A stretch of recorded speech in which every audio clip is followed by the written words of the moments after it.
ঘুমিয়ে যেতেই ভূতনির মাথায় উকুনদের আনন্দ শুরু হয়। পাশেই ঘুমিয়ে থাকা ডাইনিকে দেখে একজোড়া উকুন ডাইনির মাথায় গিয়ে কয়েকটা ডিম পেড়ে আসে। সে তার দলবল নিয়ে সবার মাথায় ভয়ঙ্কর বিষাক্ত উকুনের ডিম ছড়িয়ে দেয়। এতে গ্রামের সাধারণ মানুষ ভীষণ অতিষ্ঠ হয়ে পড়ে। সবাই সারাক্ষণ মাথা চুলকাতে থাকে, এমনকি অবলা পশুরাও রেহাই পায় না। ওগো, গরুটা যে কেমন ডাকছে, একদম শান্ত হয়ে দাঁড়াচ্ছে না। কি হয়েছে বলো তোর? গরুটি ছটফট করতে থাকে এবং সেখানেই মারা যায়। আজ আমার বাড়িতে ভূত নিয়ে আসবে, ওর জন্যে ঝাল ঝাল করে তেঁতুলের চাটনি, কোরমা আর পোলাও রান্না করতে হবে।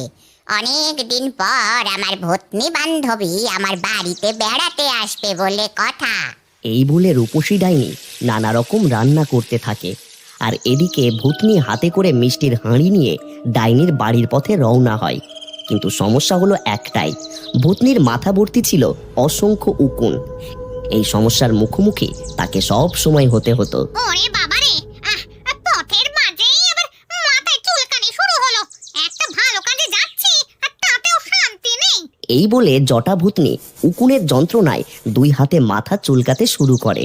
আর তখনই হাতে থাকা মিষ্টির হাঁড়িটা পড়ে ভেঙে যায়।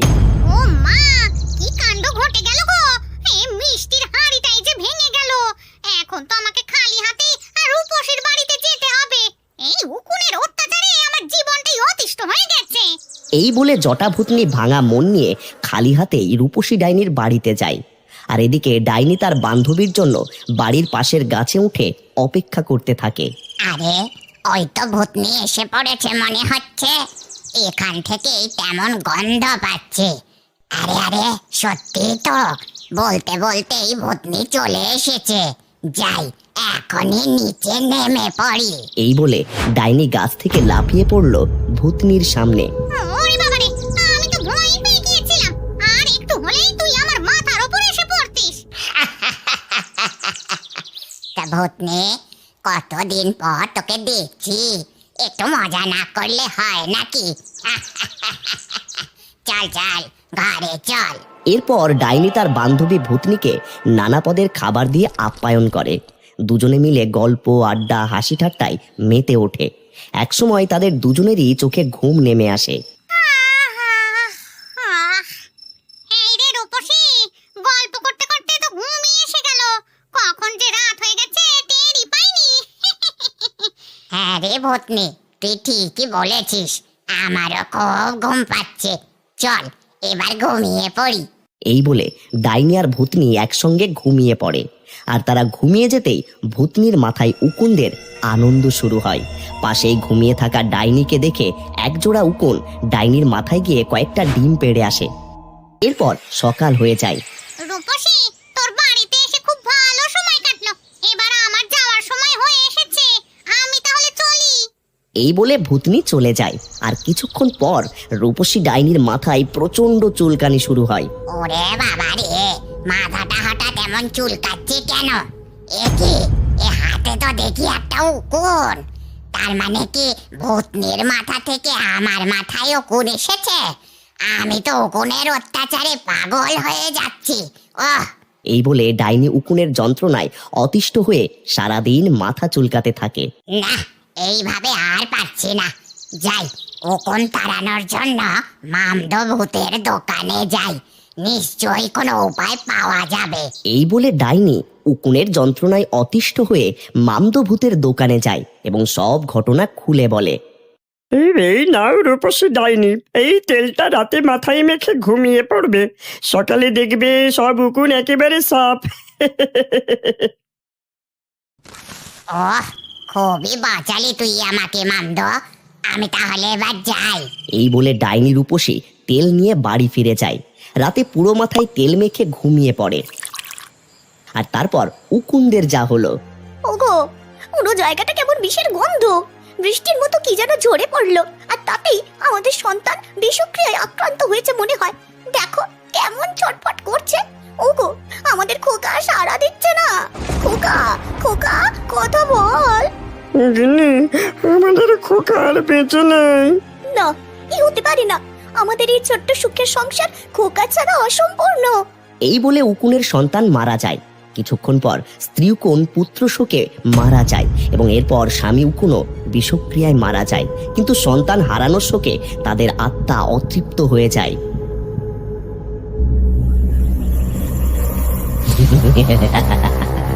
প্রতিশোধ, প্রতিশোধ, এই বলে উকুন ভূত সারা গ্রামে তাণ্ডব চালাতে শুরু করে। সে তার দলবল নিয়ে সবার মাথায় ভয়ঙ্কর বিষাক্ত উকুনের ডিম ছড়িয়ে দেয়। এতে গ্রামের সাধারণ মানুষ ভীষণ অতিষ্ঠ হয়ে পড়ে। সবাই সারাক্ষণ মাথা চুলকাতে থাকে, এমনকি অবলা পশুরাও রেহাই পায় না। ওগো, গরুটা যে কেমন ডাকছে, একদম শান্ত হয়ে দাঁড়াচ্ছে না। কি হয়েছে বলো তোর? গিন্নি, গরুর শরীরেও সেই বিষাক্ত উকুন বসেছে। আমাদের গরুকে শেষমেশ এই রাক্ষসের উকুনের তাণ্ডব থেকে রেহাই পেল না। এই কথা বলতে বলতেই গরুটি ছটফট করতে থাকে এবং সেখানেই মারা যায়। হায় পোড়া কপাল, গ্রামে এ কেমন উকুনের মহামারী শুরু হলো। ওগো, তুমি এখনই গ্রামের কবিরাজের কাছে যাও। যেভাবেই হোক এই রাক্ষসী উকুনের হাত থেকে আমাদের পরিবারকে বাঁচাতে হবে। গরুটারও প্রাণ কেড়ে নিল গো। আমার কাছে এটা কোনো সাধারণ বিষয় মনে হচ্ছে না। গ্রামের সবাই শুধু মাথা চুলকাতেই ব্যস্ত। কত শিশু, কত বৃদ্ধ উকুনের যন্ত্রণায় রক্ত শূন্য হয়ে মারা যাচ্ছে। আমার খুব ভয় হচ্ছে আমাদের এই মেয়েটাকে নিয়ে। শুনেছি কোনো ওষুধেই নাকি কাজ হচ্ছে না। এই কথা বলতে বলতেই তাদের বাড়িতে এক প্রতিবেশী এসে হাজির হলো। খবর শুনেছো? কাল রাতে নাকি গ্রামে এক রাক্ষসে উকুন ভূত আর তার দল বলকে দেখা গেছে। বড় বড় দাঁত, ভয়ঙ্কর চেহারা, দেখলেই রক্ত হিম হয়ে যায়। উকুন ভূতের কারণেই আমাদের এই অবস্থা। তাই আমি কবিরাজের কাছ থেকে পোড়া তেল আর নিমের ডাল নিয়ে যাচ্ছি বাড়িতে।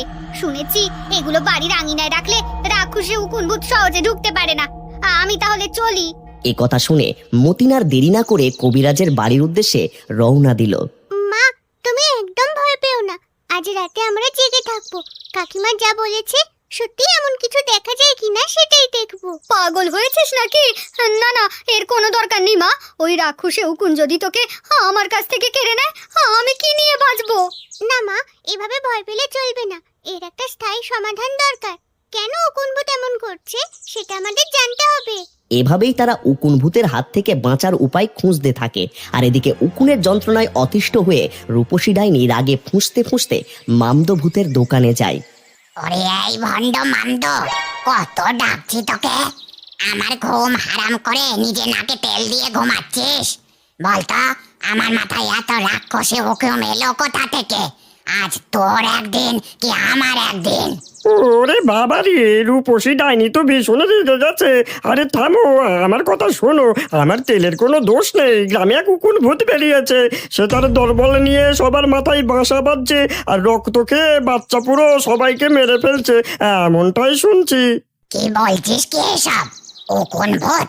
সে কি তবে এই সুন্দরী ডাইনির চেয়েও বেশি শক্তিশালী? আমারও রেহাই নেই।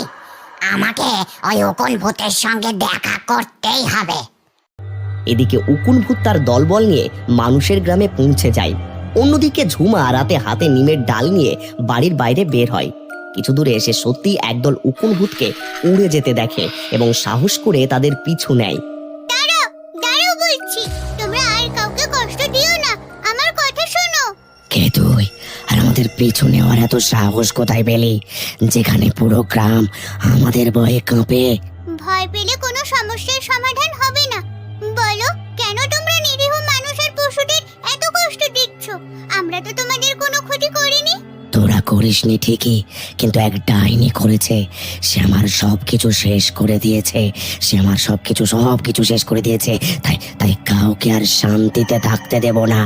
যদি সত্যি ডাইনি তোমার ক্ষতি করে থাকে, আমরা সবাই মিলে তার হয়ে তোমার কাছে ক্ষমা চাইবো। বলো, কি করলে তুমি আমাদের ক্ষমা করবে? উকুন ভূতের সঙ্গে মুন্নি কথা বলতে বলতেই ভোর হয়ে যায়। ঠিক তখনই রূপসী ডাইনিও উকুন ভূতকে খুঁজতে খুঁজতে সেখানে এসে পৌঁছায়। সাথে গ্রামের আরো অনেক মানুষ সেখানেই জড়ো হয়। এই যে উকুন ভূত মশাই, আপনাকেই আমি সারা গ্রাম খুঁজে বেড়াচ্ছি। আপনি কেন আমাকে এত কষ্ট দিচ্ছেন? আমি তো আপনাকে ইচ্ছে করে কোনো ক্ষতি করিনি। ক্ষতি? তুই নিজে আমার জীবনটা নষ্ট করে দিয়েছিস রূপসী ডাইনি। তবে শোন, কিভাবে আমার জীবন তুই ছারখার করে দিয়েছিলি। আমার একটা সুখের পরিবার ছিল, আমার স্ত্রীও দুধের সন্তান ছিল, কিন্তু কিন্তু সেই সুখ তোর সইল না। তুই আমাদের মারতে একদিন চুলে বিষ তেল দিয়ে দিলি, আর তারপর সেই বিষ আমার সন্তানের পেটে গিয়ে সে মারা যায়। এরপর আমার প্রিয়তমা স্ত্রী, তারপর আমি। তবে তবে আমি সেদিন থেকে অতৃপ্ত আত্মা হয়ে এই পৃথিবীতে ঘুরে বেড়াচ্ছি প্রতিশোধের আগুনে। কাউকে কাউকে আমি শান্তিতে থাকতে দেব না, কাউকে না। ও মা, এত কাণ্ড ঘটে গেছে আমারই চুলের ভেতর। আমি তো কিছুই জানি না। আমি আপনার কাছে ক্ষমা চাইছি অকুন ভূত, আমার ভুল হয়েছে।